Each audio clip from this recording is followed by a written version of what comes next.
O conflito entre Rússia e Ucrânia tem provocado mudanças na economia do mundo inteiro. Mas será que os efeitos já chegaram aqui no Brasil? É o que o quadro Mundo em Pauta vai falar.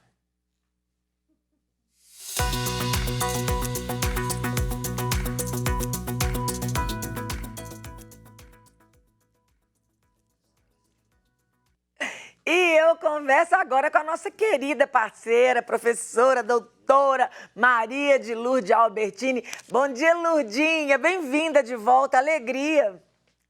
Oi, Moninha, bom dia. É um enorme prazer estar aqui com você de novo hoje. Lourdinha, antes de começar a pergunta, porque a primeira pergunta é quais são as principais sanções. Eu queria que você explicasse para o nosso público o que são sanções. Então, Moninha, sanções são mecanismos de tentar provocar um constrangimento naquele que violou algumas normas internacionais, ao menos da perspectiva dos estados de uma forma geral. Então, o direito internacional ele não permite mais o uso da força militar para a solução de conflitos. E ele sugere uma série de alternativas, mecanismos pacíficos de solução de conflitos. Então, negociações diplomáticas diretas, né, a mediação, a arbitragem e também alguns mecanismos coercitivos. Eu, particularmente, como professora de direito internacional, não concordo muito com as sanções, sobretudo estes mecanismos coercitivos. Por quê? Porque eu entendo que eles geram efeitos adversos maiores do que os resultados que os estados estão almejando quando elas impingem sanções uns aos outros. Uhum. Então vamos lá. Quais são as principais sanções? Então, o que aconteceu agora, né? Nunca antes foi aplicado tantas sanções contra um país. As dimensões deste conflito, elas extrapolaram, né, aquilo que os estados, o sistema internacional tem aceitado. E um conjunto de estados, mais organismos intergovernamentais, decidiram impor sanções à Rússia, sanções essas que são de diversos vieses, sanções de caráter diplomático, sanções de caráter desportivos, sanções de caráter econômico, no sistema financeiro. Então, eu vou listar aqui, Moninha, só para você ter ideia da quantidade de sanções que têm sido impostas pelos Estados Unidos e países membros da OTAN, pela União Europeia, mais Austrália, mais Japão, mais Taiwan, ou seja, a gente tem um conjunto de países aí, né, que de forma concertada decidiram impor algumas dessas sanções aqui que eu vou falar. Por Uhum. exemplo, fechamento do espaço aéreo da União Europeia e dos Estados Unidos, Canadá, para aeronaves da Rússia, né? Algumas limitações do acesso do Banco Central da Rússia às suas reservas internacionais no exterior, exclusão dos bancos russos do sistema SWIFT, que nós falamos no programa lá atrás, né? Que é esse sistema interbancário de pagamentos, né? A bloqueio das transmissões de certas mídias russas, como a RT, a televisão RT e a Sputnik, sanções financeiras, também término de um contrato de transferência de gás por gasodutos, o Nord Stream 2. O Uhum. Banco Mundial, que é um banco de financiamento, de fomento internacional, não está mais emprestando dinheiro, né, para programas da Rússia. A, a gente tem, então, sanções contra os produtos russos no mercado internacional, agora limitação ao princípio da não discriminação de produtos provenientes do país, ou seja, os países, do ponto de vista comercial, estão mais restritivos aos produtos russos. Uhum. Então, isso só para a gente falar de alguns, viu, Moninha? Porque é uma Porque são lista muitos, né? gigantesca. Então, eu poderia dizer um termo muito simplista para que as pessoas entendam, seriam boicotes. São boicotes, Moninha, exatamente. Essas Uhum. sanções que são sanções de caráter econômico, de caráter político, de caráter comercial, são boicotes, exatamente. Ou seja, vai tentando isolar a Rússia, estrangulando ela, né, do ponto de vista econômico, do ponto de vista político, para ver se Se ela causa nela um cede. constrangimento e Uhum, para tentar se alcançar um cessar-fogo. aham, Nós estamos explicando, e não que eu concorde exatamente com ela, sabe, Moninha? Como eu disse, aham. eu acho que a história nos mostra, por exemplo, eu acho que as sanções causam efeitos adversos graves para o mundo todo, sabe, Moninha? Uhum. Falando desses efeitos para o mundo todo, a gente já sente aqui no Brasil algum desses efeitos? Sente sim, Moninha. Acontece que quando a gente tem as sanções internacionais, sobretudo contra um país como a Rússia, que não é uma das maiores economias do mundo, mas é um país essencialmente importante em alguns setores econômicos, produção de alimentos, sobretudo trigo, na produção de petróleo e gás natural, a gente tem um impacto muito grande nos preços. O mundo ele é interdependente, né? A gente vive num mundo globalizado Uhum, e a maioria destes produtos são commodities, ou seja, produtos que são transacionados no mercado internacional. Toda vez, então, que você impacta um determinado país, isso provoca uma sensação de escassez no mercado, né? E você tem uma reorganização dos preços. Consequentemente, ainda que o Brasil, para muitos dos produtos, vamos usar o termo entre aspas, boicotados, como você bem colocou, aham, né? Aí eles refletem no preço de produtos e seus derivados no território brasileiro, de uhum. forma indireta, mas sim, sem dúvida alguma. Nós já estamos sentindo, né, o preço dos combustíveis nas bombas de gasolina, nós já estamos sentindo no preço de determinados alimentos. Uhum, Num primeiro momento, para nós que sofremos impactos indiretos, sem dúvida nenhuma, nós já estamos sentindo, sim. uhum. Lurdinha, numa outra conversa que a gente teve, você falava que o Brasil importava fertilizantes da Rússia, a Rússia fornecia. A gente é dependente da Rússia nesses fertilizantes? Somos dependentes de alguma outra coisa? Sim, na verdade, o principal relacionamento Brasil-Rússia, do ponto de vista comercial, é na área dos fertilizantes, com a Rússia e com Belarus, que é um país que vem apoiando a Rússia, né? Então, toda a intervenção militar, digamos assim, da Rússia dentro da Ucrânia, né? Ela, pelo norte, ela se dá através do apoio de Belarus, que deixou tropas russas ali utilizarem o seu território para entrar na Ucrânia. E Uhum, nós dependemos, sim, 95% dos fertilizantes utilizados na nossa agricultura. O Brasil, que é o maior produtor de alimentos do mundo, né? E aí eu queria só voltar um pouquinho para falar do milho também, que impacta, né, a nossa produção de proteína animal, por exemplo, frango, né, que usa muito uhum. milho, e o milho ele está com preço muito impactado também por causa da Rússia. Bom, mas voltando à sua pergunta, então, acontece que dentro deste contexto, o Brasil não está conseguindo comprar estes fertilizantes nem da Rússia e nem de Belarus. Nós temos um estoque que segura aí um períodozinho, né, a produção agrícola, mas em breve nós vamos precisar ter novos parceiros comerciais destes produtos para substituir, então, aquilo que a Rússia vinha nos fornecendo em termos de fertilizantes. Entendi. Para a produção agrícola, claro, né, de Uhum. alimentos. Entendido, claríssimo. Lurdinha, no seu ponto de vista, o que você enxerga, vai piorar? Olha, eu acho que o conflito em si, ele está muito complexo no momento, eu acho que eu não vejo um resultado imediato, positivo, de acordo. A gente está meio, sem entender exatamente qual as pretensões, né, ali dentro deste contexto, em termos de um tratado de paz, né, de uma pacificação. A gente viu a China, que acabou de entrar nessa história de forma mais assertiva, né, se posicionando do lado da Rússia, disponibilizando um seu sistema bancário também para a Rússia. Então, isso não foi um sinal muito positivo, porque a gente tem essa grande potência internacional comercial, país líder hoje, toda a produção de bens, né, no mundo, fornecedoras de bens do mundo.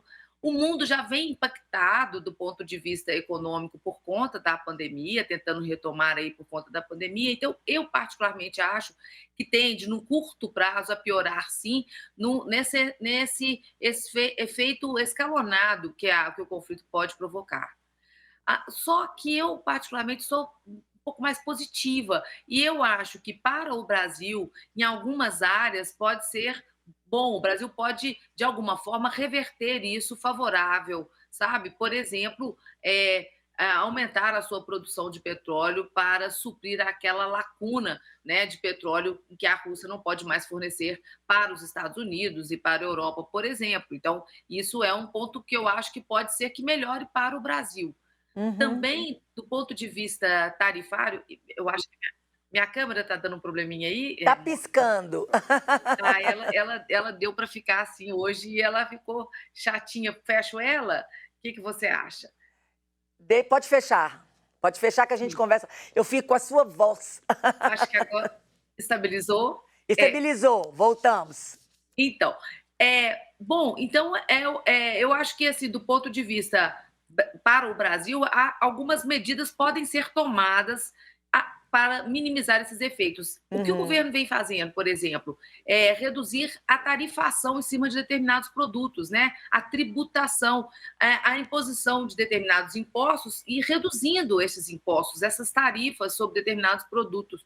Isso pode minimizar um pouco o impacto dos efeitos do mercado internacional nos nossos produtos e ir lá para o consumidor, que é o que nos interessa mais como tal, né, Moninha? É verdade. Queremos ter, continuar tendo acesso a esses produtos não tão caros, né? Não tão impactados, porque é um efeito cascata. Uhum. Então, um produto ele está ali com um preço majorado por uma questão inflacionária internacional, e isso vai impactando toda uma cadeia de produção de alimentos e Uhum. produtos em geral, né? Lurdinha, por que às vezes sanções em outros países não surtem tantos efeitos em nós como as impostas à Venezuela, por exemplo? É porque talvez a gente não importe tantas coisas de lá? Na verdade, por que eu digo sempre que eu acho que as sanções causam efeitos adversos? Porque a história tem mostrado justamente isso. Então, foram impostos bloqueios marítimos, bloqueios econômicos, embargos econômicos contra a Venezuela, só alguns recentes, né? Venezuela, Cuba, Irã, para tentar resolver alguma situação de conflito, né? Ou porque houve alguma violação a tratado, ou houve alguma prática internacional que seria reprovável, né, no sistema internacional. Mas o que acontece é que aquele país sofre um isolamento tal e nem sempre isso resolve aquele problema que se apresenta. No que tange a Venezuela, por exemplo, a Venezuela ela foi extremamente impactada, por quê? A Venezuela ela já foi o maior país da América Latina em termos econômicos, né? Em 2000, 2001, era a maior economia da América Latina. A Venezuela é um país maravilhoso, né? Porque ele é um país andino, ele é um país caribenho, né? E ele é um país ali da floresta amazônica também, ele é amazônico. Mas acontece que no século XIX, a Venezuela descobriu aquela bacia de petróleo, final do século XIX, início do século XX, a maior bacia de petróleo do mundo, e ela decidiu o seguinte: bom, se eu só produzir petróleo, eu compro tudo que eu precisar. Foi uma escolha importante na época para a Venezuela, porque afinal de contas ela tem muito, muito, muito petróleo. Né? A PDVSA é uma companhia produtora de petróleo, de capital misto, mas ela é fundamentalmente estatal, e ela passou então a viver desta maneira. Acontece que o petróleo ele oscila muito, né? A gente tem vários países produtores de petróleo e esse preço sobe, desce de acordo com a oferta e demanda, de acordo com a capacidade produtiva dos países e também até com o uso, né, do preço para poder alcançar outros objetivos políticos por parte desses países. Quando há essa oscilação, os países podem sofrer. E quando você tem uma economia monoexportadora, de exportação de um único produto, isso te prejudica muito se você começar a não ter tanta liberdade de tomadas de decisão no sistema internacional. Então Uhum. foram impostos uma série de sanções contra a Venezuela, que, na minha opinião, só prejudicou o povo venezuelano, né, levando o povo venezuelano a uma situação de carestia muito grande, É. né, de profunda vulnerabilidade, insegurança alimentar, vulnerabilidade de direitos humanos, porque é o que acontece, né, e causando aí uma situação de um grande número de refugiados, porque por causa da fome.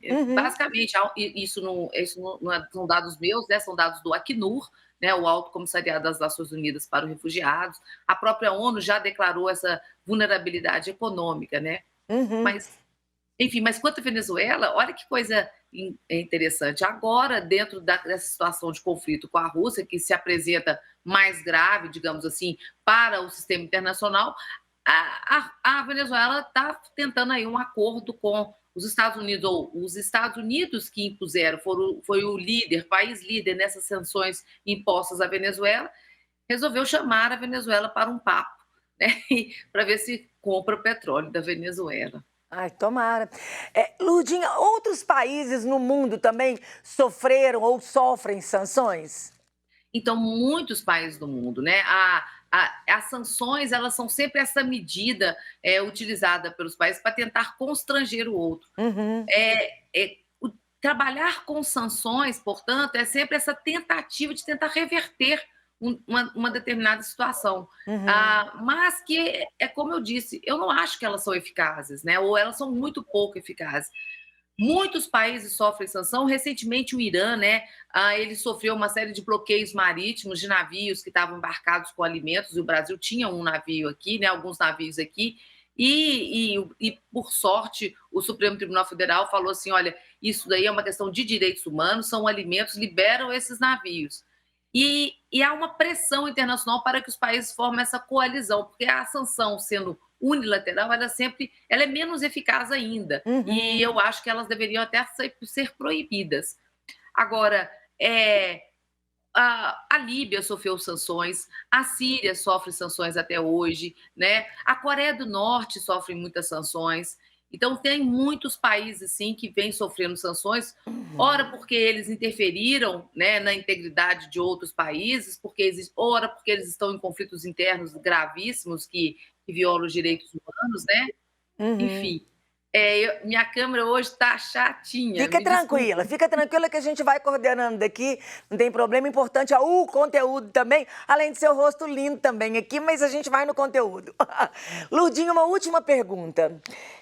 Seria desumano as sanções, uma vez que milhares de pessoas são impactadas? Sim, eu entendo que sim, Moninha. No que tange aos direitos humanos, sim, sobretudo os países e as suas populações. Então, você acaba causando efeitos gravíssimos para a população local. A gente está vendo lá na Rússia enormes dificuldades de acesso a uma série de produtos, né? Uma série de restrições, né? Por conta das sanções. Então, eu acho que as sanções elas punem muito mais as pessoas do que os países propriamente ditos, que acabam sendo atores racionais, sabe, Boninha? Eles acabam atuando aí muito mais nos interesses deles e de seus governantes, impondo às pessoas uma condição de grande restrição, né? De profunda restrição, inclusive até de caráter alimentar. Então, eu acho sim, eu acho que as sanções elas não são positivas e, sobretudo, elas causam um custo muito alto para as pessoas, na verdade, para o mundo inteiro, viu, Moninha? Não é só para aquelas pessoas envolvidas diretamente no conflito, porque pessoas nacionais daqueles países ou residentes nesses países, mas também no mundo inteiro, de uma forma geral, porque você tem aí, né, uma necessidade de ter mais restrições, né, e aumento de preços, enfim. Acaba sobrando um pouco para todo mundo, né?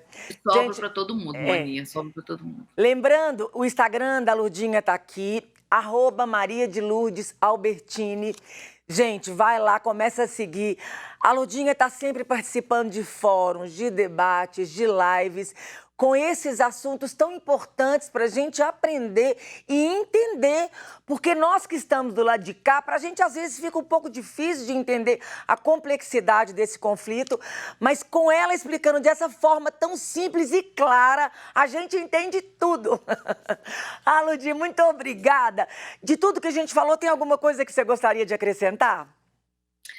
Bom, eu gostaria de acrescentar que eu espero que a sociedade internacional encontre aí rapidamente, né, uma solução mais amigável para esse conflito, né, para que a gente possa retomar as nossas vidas de forma ma- mais, mais tranquila, digamos assim, já que nós estamos passando por duas crises muito importantes aí nesses últimos 3 anos, né, Moni? Eu acho Se que é isso Deus que eu estou quiser. esperando. Se Deus quiser, Ludinha, muito obrigada. Deus abençoe muito o seu trabalho. Até semana que vem, se Deus quiser.